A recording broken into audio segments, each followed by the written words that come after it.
אנחנו פועלים בתוכה, אנחנו מעמיקים את הלחץ על החמאס מדי שעה, מדי יום.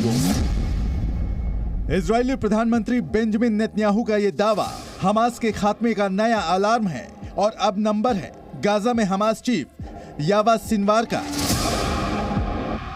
Sinwar को मिट्टी में मिलाने के लिए इजरायली फोर्स तैयार है। यावा सिनवार तक पहुंचने के लिए आईडीएफ ने पूरा प्लान तैयार कर लिया है। रणनीति के तहत जवान आगे बढ़ रहे हैं और अब कभी भी वो खबर आ सकती है जिसका इंतजार पूरा इजराइल कर रहा है। 7 अक्टूबर के आतंकी हमले का मास्टरमाइंड यावा सिनवार किसी भी वक्त मारा जा सकता है।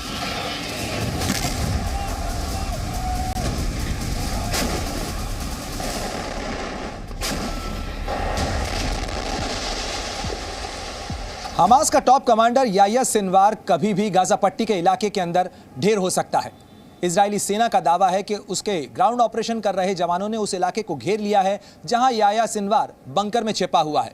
आईडीएफ का दावा है कि याह्या सिनवार अकेला है और उसका संपर्क दूसरे हमास के लड़ाकों और आतंकियों के साथ में नहीं है। इजराइल की सेना याह्या सिनवार को खत्म करने की पहले ही कसम खा चुकी है और इजराइल के प्रधानमंत्री बेंजामिन नेतन्याहू तो याह्या सिनवार को जिंदा लाश पहले ही बता चुके हैं।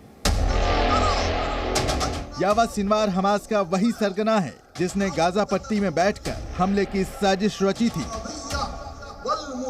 इसके इशारे पर ही इजराइल में बेकसूर लोगों की बेरहमी से हत्या कर दी गई थी। इजराइल की सेना ने खूंखार आतंकी सिनवार को हमास का ओसामा बिन लादेन करार दिया।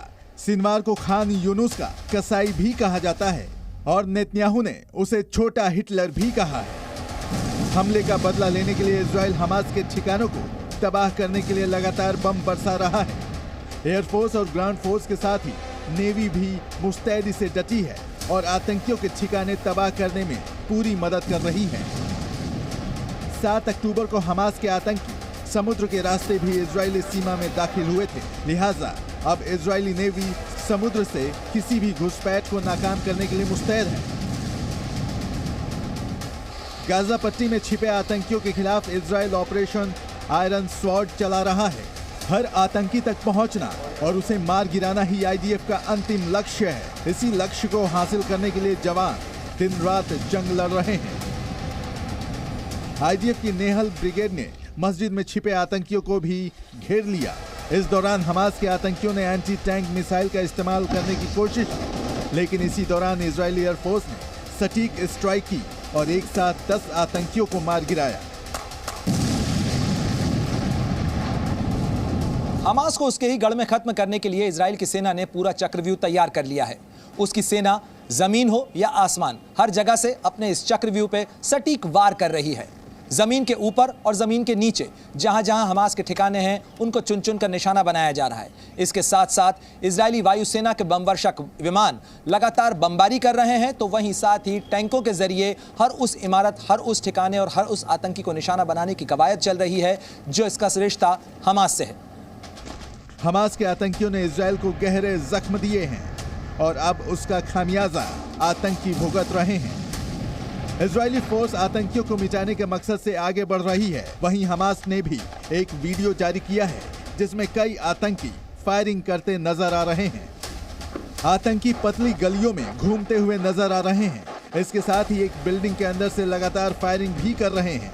इनके निशाने पर आईडीएफ के वो जवान हैं जो गाजा पट्टी में ऑपरेशन चला रहे हैं। इजराइल के जवाबी हमले के बाद हमास बौखलाया हुआ है। उसे समझ नहीं आ रहा कि आईडीएफ का सामना कैसे किया जाए, इसीलिए मौका मिलने पर वो इजरायली फोर्स पर घात लगाकर हमले कर रहे हैं। हमास की कोशिश ये है कि किसी तरह इस युद्ध को रोका जाए, लेकिन इजराइल इसके लिए राजी नहीं है। מחבלי חמאס מספרים לעצמם שתהיה הפסקת אש. אין הפסקת אש. אנחנו ממשיכים קדימה. אנחנו מוקדים בהתקפה בעזה, ועם זאת פועלים במקביל בכל אחת מהגזרות. בצפון אנחנו במוכנות גבוהה, ביהודה ושומרון מסכלים טרור, ובים האדום מוכנים בהגנה ומוכנים לכל תרחיש אליו נידרש. हमास के खिलाफ इजराइल की सेना अब ट्रिपल अटैक कर रही है। जमीन और आसमान के साथ ही समुद्र के जरिए भी आतंकियों का सफाया किया जा रहा है। ऐसे में ये तय हो चुका है कि हमास अब पूरी तरह घिर चुका है और एक एक कर उन सभी दुश्मनों को मारा जाएगा जो 7 अक्टूबर को इजराइल पर हुए हमले के गुनहगार हैं, फिर चाहे वो सिनवार हो या आतंकियों के दूसरे आका। ब्यूरो रिपोर्ट, जी मीडिया। जी न्यूज़।